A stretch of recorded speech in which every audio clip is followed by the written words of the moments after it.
Can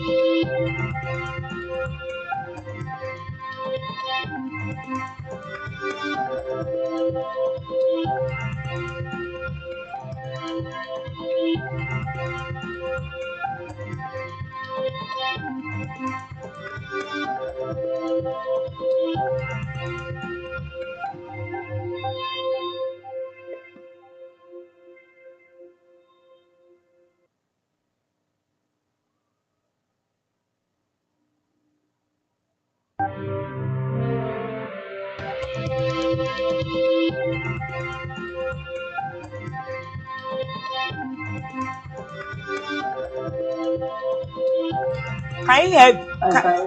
okay, we're good.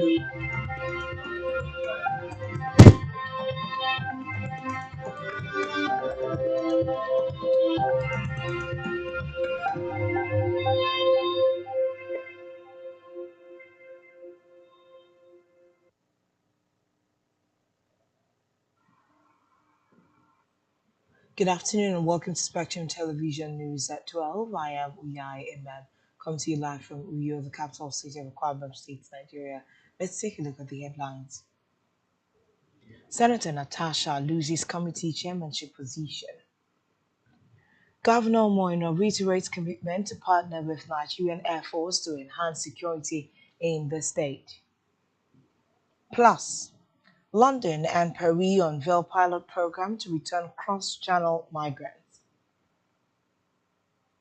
We'll bring you details of these stories and more in a moment.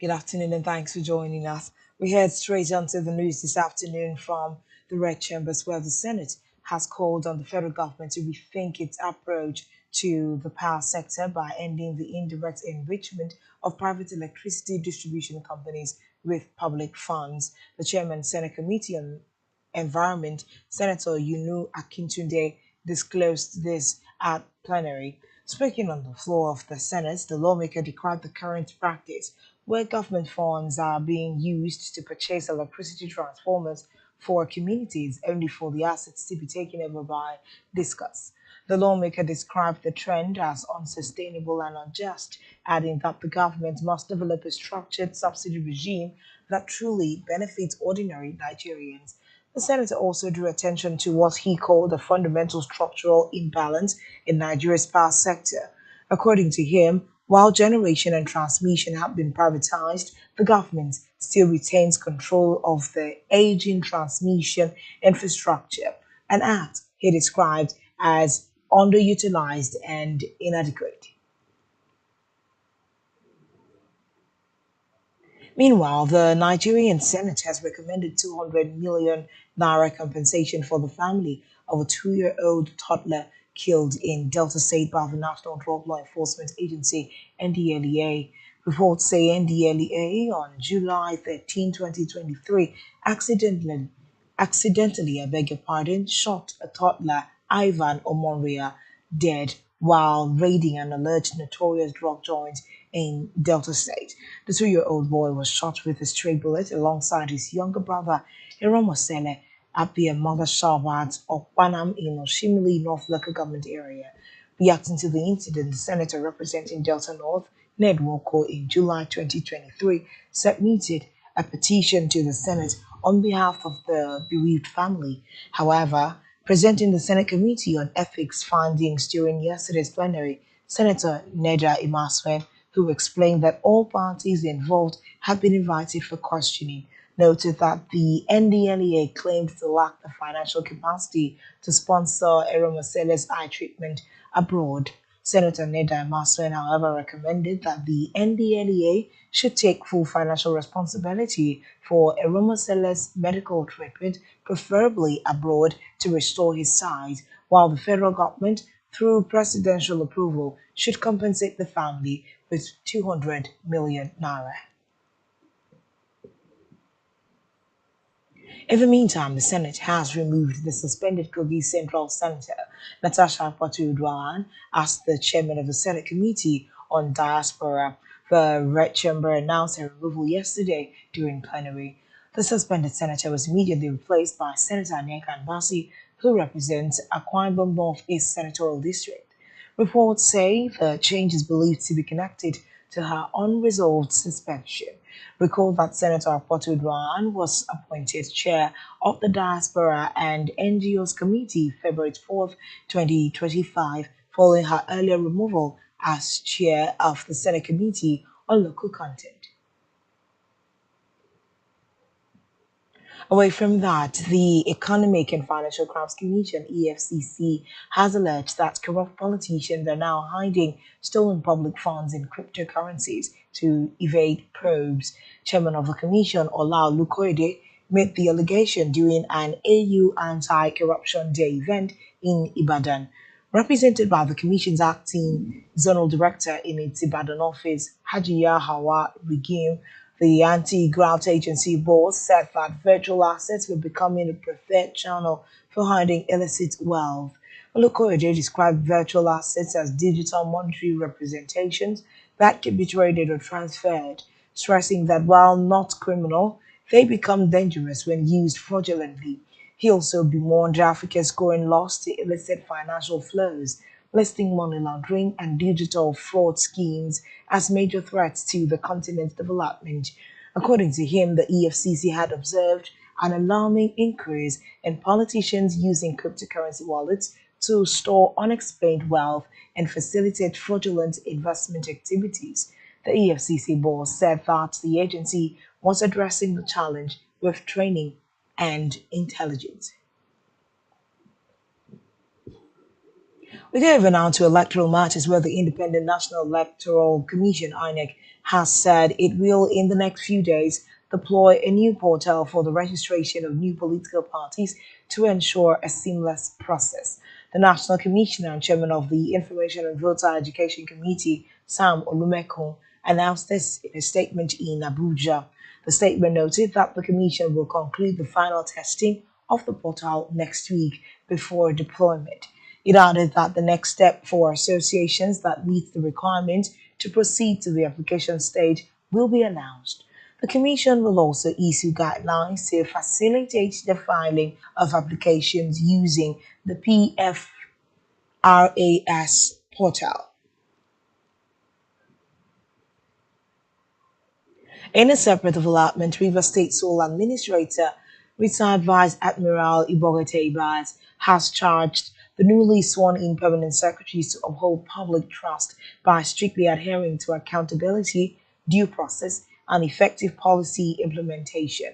Ibaz, who gave the charge during the swearing-in of 8 newly appointed permanent secretaries in Port Harcourt, emphasized the important role of civil service leadership in ensuring good governance and institutional integrity. According to the administrator, the appointments are both strategic and timely as the exit of seasoned officers has created administrative gaps. Ibas underscored the need for the new appointees to drive public sector reform by embracing innovation, digital transformation, and improved coordination across ministries, warning against financial mismanagement, stressing that fiscal discipline and transparency are non negotiable. He further urged them to challenge the bureaucratic status quo, foster excellence, and help rebuild public confidence in the civil service through ethical leadership and results oriented administration. Back here on the home front, Akwa State Governor Pastor Umoina has reaffirmed his administration's commitment to partner with Nigerian Air Force (NAF) to enhance security in the state, especially along the waterways. The governor stated this while receiving a delegation from the Nigerian Air Force led by the Air Officer Commanding Mobility Command Yenokwa. Air Vice Marshal Sunday Aneke on a courtesy visit to his office at the Government House, Uyo. Governor Eno recommended now for its strategic collaboration with other security agencies in curbing insecurity, especially in states within the Mobility Command's jurisdiction. Highlighting the state's effort in maintaining security, he said all the security agencies in the state, including units of the Nigerian Air Force, have been working collaboratively, adding that the synergy has enhanced the security of lives and property in the state.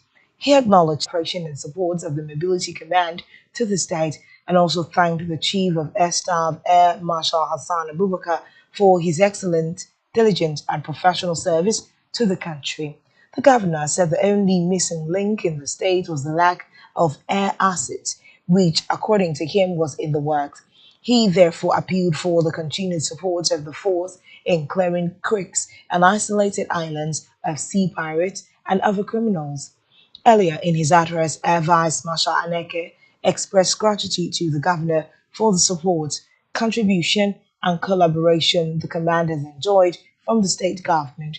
He said the state and the force have remained strategic partners for years, which, according to him, has yielded immeasurable peace and stability as well as economic growth for the state and its people. He expressed the commitment of NAF to continue working yesterday. The bill implemented recommendations of the National Dialogue consultations organized by the military regime in April and boycotted by political parties. The law approved by Goita allows him to lead the West African nation until at least 2030, despite the military government's initial pledge to return to civilian rule in March 2024.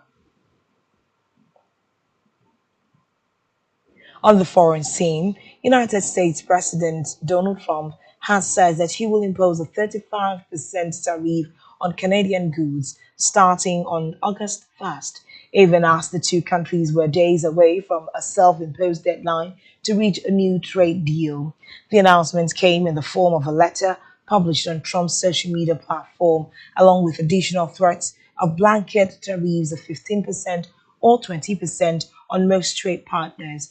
Meanwhile, Canadian Prime Minister Mark Carney said his government would continue to protect his country's workers and businesses as they head towards the new deadline.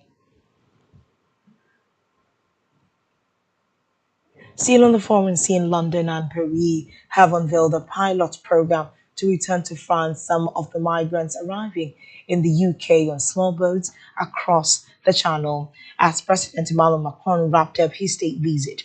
Prime Minister Keir Starmer called the deal, hammered out during the French leader's 3 day visit, as groundbreaking and capable of stemming the record numbers of people who have embarked on the perilous journey so far this year. Although Starmer did not say how many people might be returned to France, media reports suggest it could initially total around 50 people a week.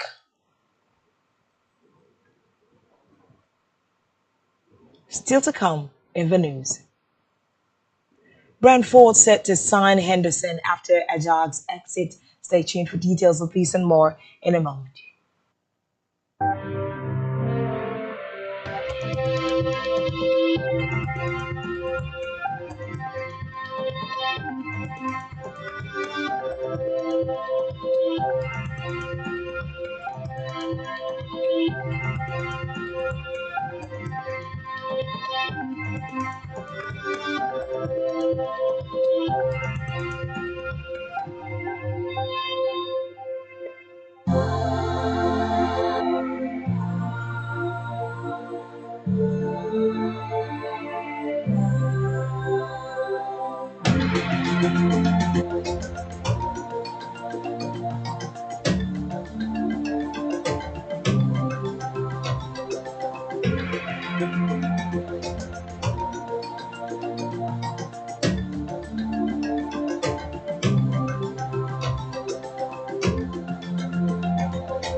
Welcome back and thanks for staying tuned. We conclude the news this hour.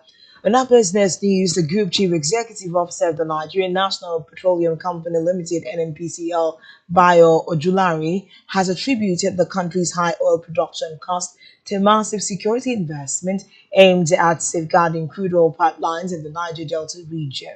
Ojulari, who spoke in an interview on the sidelines of the ninth Organization of Petroleum Exporting Countries International Seminar in Vienna, said Nigeria's current cost of crude production had surged to as high as $30 per barrel, more than double the global average. Reports say this is 200% higher than the cost of producing the same crude in Saudi Arabia, which is $10 per barrel. The NNPC boss explained that the government had to overhaul crude infrastructure security, working closely with government agencies and local community surveillance groups to safeguard critical oil infrastructure. Still in business, the president of the Dangote Group, Aliko Dangote, has touted the possibility of the state-owned Port Harcourt, Warri, and Kaduna refineries functioning again. Dangote also stated that the refineries, which are under the management of the Nigerian National Petroleum Company Limited, had gulped up to $18 billion, yet have refused to work. The businessman spoke while hosting members of the Global CEO Africa from the Lagos Business School after a tour of the Dangote Petroleum Refinery in Lekki, Lagos.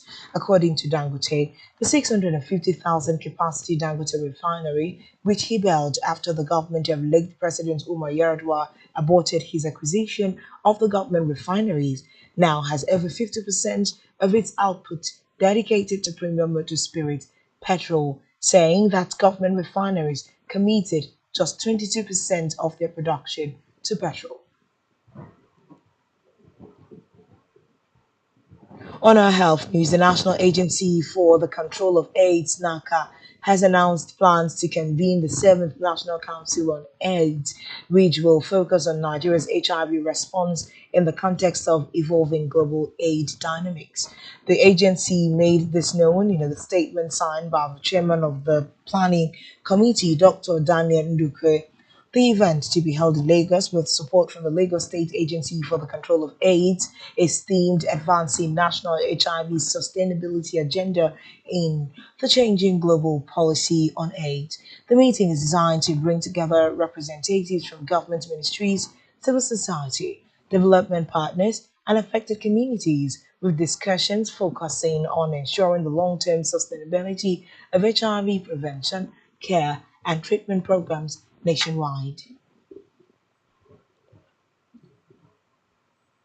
Still on our health news, the Association of Community Pharmacists in Nigeria has declared its outright rejection of any legislative or administrative move to subsume the Pharmacy Council of Nigeria (PCN) under a proposed Central Regulatory Authority for Health Facilities. The group warned that such a move would erode decades of professional autonomy, disrupt current pharmaceutical regulatory frameworks, and reverse the nation's recent global gains in drug safety and control. The association's leadership, in a no holds barred interview with newsmen ahead of its 44th annual international conference slated for the 22nd through the 27th of July in Oka, Anambra State, expressed deep reservations over the proposed National Health Facilities Regulatory Authority bill currently before the National Assembly. They argued that the merger planned embedded in the bill would amount to institutional sabotage, considering the PCM's expanded mandate under the Pharmacy Council of Nigeria Establishment Act of 2022. Sports news: England midfielder Jordan Henderson is set to sign for Brentford after his exit from Ajax earlier this week. The 35-year-old will join the Bees on a 2-year deal after the Dutch club agreed to end his contract a year early. Reports say Henderson had considerable interest from top clubs in England and Europe, but Brentford have won the race to sign the former Liverpool skipper. The 84-cap England midfielder will help plug the gap vacated by former Bees captain Christian Norgard, who has left for Arsenal. The deal formalities are expected to be confirmed in the coming days. Still in sports, substitute Chinwendu Ihezuo scored the winning goal as the Super Falcons secured a place in the quarterfinals at the 2024 Women's Africa Cup of Nations following a 1-0 win over Botswana. Both teams battled for control in the opening exchanges, with the Super Falcons edging possession. Super Falcons head coach Justin Madugu made three substitutions after the break, with Esther Okoronkwo, Christy Uchebe, and Ihezuo replacing Asisa Toswala, Payne, and Babajide. Nigeria struggled to break down the mass defense with Jennifer Esheni coming close 12 minutes from time. The breakthrough came on the dot of 19 minutes, with Ihezuo sliding home Okoronkwo's cross. Lastly, on the news at this hour, in entertainment, Nigerian actress Iyabo Ojo has called out her longtime rival Lizzie Anjorin on social media. Iyabo Ojo issued the warning while alerting the public to hold Anjorin responsible should anything happen to her or her children. This comes just days after her office was gutted by fire. Recall that Lizzie Anjorin had earlier announced in a viral video on social media that a defamation case filed against her by Yabo had been struck out in court. She also accused Yabo of associating with people who bully her. And that's all we have on this news bulletin at this hour. Do well to follow us on social media. Subscribe to our YouTube channel, all of which you can find on our website, spectrumtvlive.ng. This has been Spectrum Television News at 12. I am Uyai MM. Thanks for watching. Enjoy the rest of your day. Good afternoon.